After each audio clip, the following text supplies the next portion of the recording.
তিন জিনিসকে সবসময় নিরাময় করে রাখবেন।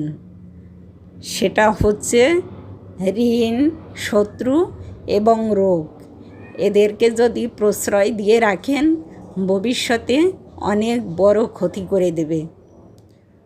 অতিরিক্ত রূপের কারণে সীতাহরণ হয়েছিল।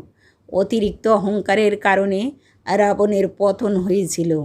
অতিরিক্ত দানের জন্য রাজা বলি সংকটে পড়েছিল।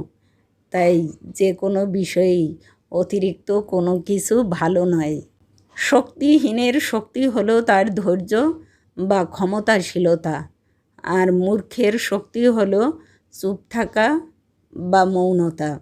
সুগন্ধিহীন ফুলের যেমন কোনো কদর নেই, ঠিক তেমনি রূপবান বা উচ্চ বংশে জন্ম নিয়েও কোনো লাভ নেই যদি মানুষের মধ্যে বিদ্যা ও ভালো গুণ না থাকে।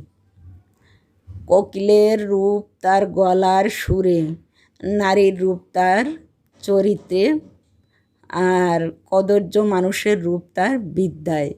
একটি মাত্র গুণী ও বুদ্ধিমান সন্তান থাকলে পুরো পরিবার বা সমাজ বদলে যেতে থাকে।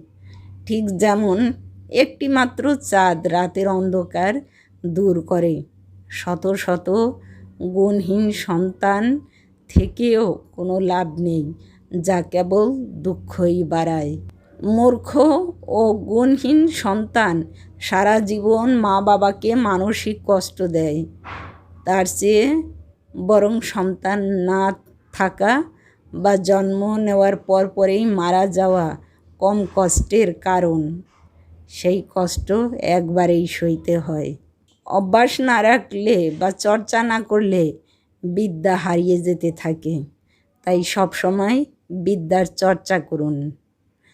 চন্দন কাঠ কেটে ফেলার পরও তার সুগন্ধি হারায় না। ঠিক তেমনি শত ভালো মানুষ বিপদে পড়লেও নিজের ভালো গুণ ও নীতি ত্যাগ করতে পারে না।